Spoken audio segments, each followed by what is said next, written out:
Eh bien salut à tous et à toutes, c'est Batslayer et bienvenue pour cette nouvelle review comics qui va concerner Green Lantern Saga numéro 20 sorti le 20 décembre chez Urban Comics. Alors le comics en lui-même ce mois-ci, on a un comics de 128 pages composé des chapitres habituels du magazine, c'est-à-dire Green Lantern Corps, Green Lantern New Guardians, Red Lantern, Terre 2 et le tout nouveau dans le magazine, les backups sur Earthfleas. Je vais d'ailleurs commencer par ces backups, par noter ce backup là. Plutôt sympathique comme d'habitude, plutôt marrant, les dessins sont assez cartoon, franchement ce petit backup est un plutôt bon ajout. Après bon, sur le long terme je pense que si ça reste comme ça peut devenir assez lassant, mais pour l'instant ça reste très sympathique à la lecture, c'est plutôt marrant comme je le dis, donc franchement oui pourquoi pas. Donc en gros l'histoire c'est l'Earthfleas qui cherche encore une fois les affaires qu'on lui a volées, et donc toute cette petite histoire va se conclure à la fin du chapitre. Donc conclusion plutôt sympathique, il faut dire ce qui est. Donc le backup, je vais pas le noter parce que c'est très court, mais voilà, content de l'avoir, c'est plutôt marrant je trouve. Enfin voilà, donc pour moi ce backup sur la Fleas est plutôt intéressant. Mais ce n'est pas là le plus intéressant du magazine, c'est tout ce qui concerne le crossover Wrath of Earth Lantern qui continue dans ce magazine. Alors, avant d'entamer ça, donc comme je dis, je vais parler de Earth 2. Donc ce mois-ci on a le droit à Earth 2 numéro 0, donc couverture très sympathique d'Ivan Reis. Donc alors c'est toujours James Robinson au scénario et non ce n'est pas Nicolas Scott au dessin, ce mois-ci c'est Thomas Giorello au dessin. Des dessins vraiment très beaux, bon je préfère le style de Nicolas Scott pardon, mais ça reste très beau, là comme vous voyez, franchement de très belles pages, il n'y a pas à dire, mais voilà. C'est pas aussi beau que d'habitude par contre je trouve. Mais là où c'est tout intéressant c'est au niveau du scénario. Cet épisode donc 0, donc bon il arrive un peu en retard vu que la série a commencé en cours de route, après en VF donc ainsi qu'en VO, mais bon c'est compliqué, enfin bref, le numéro 0 de cette série arrive un peu plus tard et donc comme beaucoup de numéro 0 ça se passe dans le passé, donc où on va dire qu'à cette époque-là, sur cette planète, donc Earth 2, la Justice League, enfin Batman, Batman, Superman et Wonder Woman sont toujours en vie. Et on va rencontrer un nouveau personnage qui va en gros nous raconter quelques trucs assez intéressants, qui annoncent beaucoup de choses pour la suite, qui à mon avis seront très très importants par la suite. Donc franchement un numéro hyper intéressant, assez mystérieux en fait. On comprend pas trop où il va en venir, enfin moi personnellement j'ai pas trop bien compris, mais c'est fait exprès, enfin c'est assez mystérieux, on ne sait pas trop ce que ces événements vont répercuter sur les New 52, donc à voir après donc, dans la série, donc le mois prochain, on va voir si ça a des répercussions, enfin je pense pas que ça aura déjà des répercussions le mois prochain, mais voilà.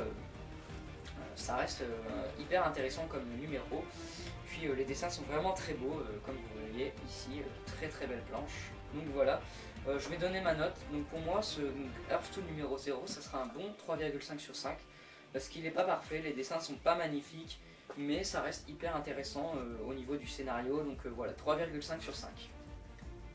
Ensuite on rentre dans le crossover Wrath of the First Lantern et on va commencer par Green Lantern Corps numéro 19 de Peter J. Tomasi comme d'habitude au scénario et Fernando Passarin au dessin. Au niveau des dessins, je pense que je vais vite, je vais aller très vite là-dessus parce que depuis que je fais mes revues comics, je dis un peu la même chose, les dessins ne changent pas de toute façon vu que le dessinateur reste le même. Donc au niveau des dessins, ça reste très agréable à l'œil. C'est pas le dessinateur que j'aime le plus, mais il y a des pages vraiment impressionnantes qui restent très agréables à voir. Donc franchement, un très bon numéro qui nous est proposé ce mois-ci au niveau des dessins. Mais voilà, ça reste comme d'habitude plutôt beau à l'œil.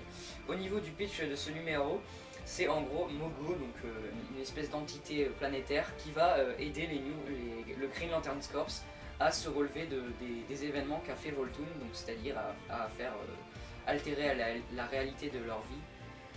Donc Mogo, donc cette entité va aider le Green Lantern Corps à se relever de ça en leur faisant affronter une épreuve. Et à la fin du numéro, le Green Lantern Corps est plus près que jamais. Donc franchement un bon numéro, bien sympathique, mais qui n'est pas transcendant non plus. Donc pour moi, ça sera un 3,5 sur 5 pour Green Lantern Corps numéro 19. Ensuite, on va passer à Red Lantern numéro 19. Donc là, c'est toujours Peter Milligan au scénario. Ce mois-ci, par contre, c'est... attendez, j'ai oublié le nom. C'est Will Conrad, pardon, excusez-moi pour le nom. Donc Will Conrad pour, au dessin. Côté dessin, c'est vraiment très beau, il y a des pages très très belles. Voilà. Donc franchement, de très beaux dessins. C'est pas ce qu'il y a de plus beau, encore une fois, mais ça reste très agréable à l'œil. Là, ici, Atrocitus, c'est vraiment très très bien fait. Donc les dessins sont vraiment sympathiques.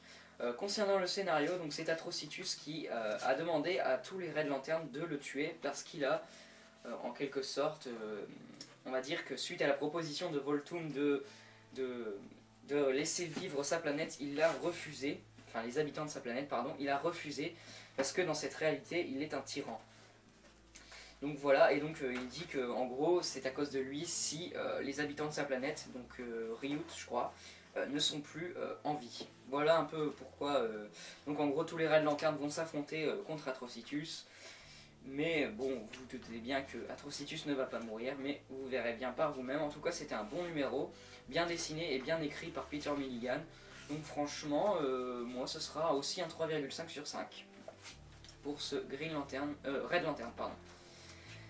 Ensuite, on va passer à Green Lantern New Guardians. Green Lanterns New Guardians. Numéro 19, donc toujours de Tony Bedard au scénario et au dessin c'est Andrés Guinaldo. Donc des plutôt beaux dessins.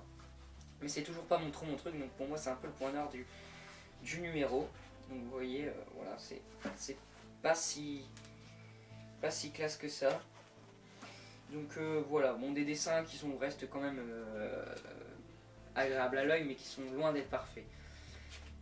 Ensuite, au niveau du scénario, donc Sinestro s'est libéré de la zone morte, et en gros, après cette petite péripétie, mais j'y reviendrai avec la note finale de Green Lantern 19, sa planète va se retrouver détruite. Donc Sinestro va tout simplement essayer de faire revivre ses habitants en essayant de voler l'anneau de la vie à Kyle Rayner.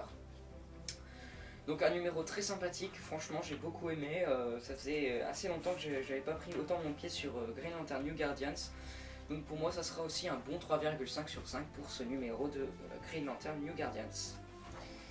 Et enfin on va passer avec Green Lantern numéro 19 de Geoff Johns au scénario, et ce mois-ci c'est les mêmes dessinateurs que le mois dernier, c'est-à-dire Adrian Siaf et Simon Kudranski. Au niveau des dessins, les deux dessinateurs sont vraiment très très bons. Dans la zone morte, c'est vraiment impressionnant. C'est très sombre et voilà, etc. Donc ça va parfaitement avec l'endroit où ils sont. Mais sinon, c'est vraiment très très beau. Et dans le... Voilà, regardez-moi ça. Donc d'ailleurs, c'est la page de couverture. Donc franchement, des magnifiques dessins. Donc là, j'ai rien à dire. J'ai vraiment pris une claque pas possible en voyant ces dessins. C'est impressionnant. Franchement, je suis vraiment... voilà, j'adore ces dessins.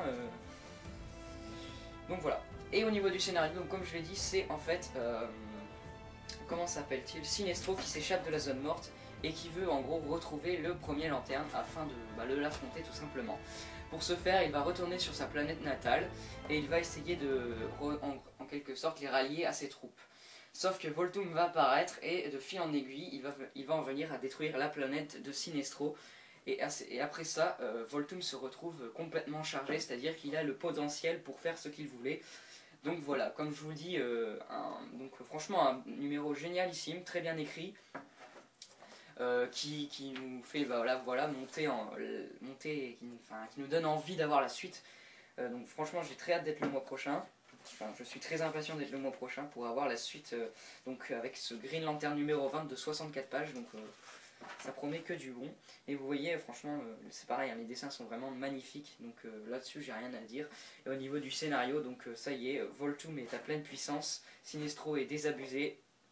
Et enfin, Hal Jordan tente de s'échapper de la zone morte en se suicidant tout simplement. Il croit pouvoir contrôler l'anneau de la mort. Mais bon, on verra ce que ça donnera au numéro du mois prochain. Donc voilà. Pour Green Lantern numéro 19. Donc en définitif, Green Lantern Saga numéro 20 est un très bon magazine. Ce n'est pas le meilleur, mais il reste très bon. C'est pour moi le meilleur numéro sur Wrath of the First Lantern personnellement. Les deux autres étaient vraiment moyens, celui-là relève vraiment le niveau.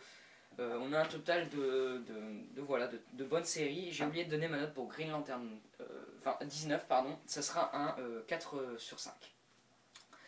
Donc voilà pour ce Green Lantern Saga 20, franchement un bon numéro qui est très très agréable à lire, qui relève le niveau du crossover. Donc moi j'ai vraiment hâte d'être le mois prochain pour avoir la conclusion de ce crossover et la conclusion du run de Geoff Johns.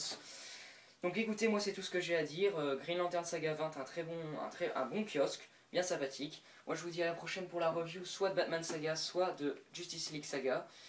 Et puis voilà, moi je vous dis à plus tout le monde.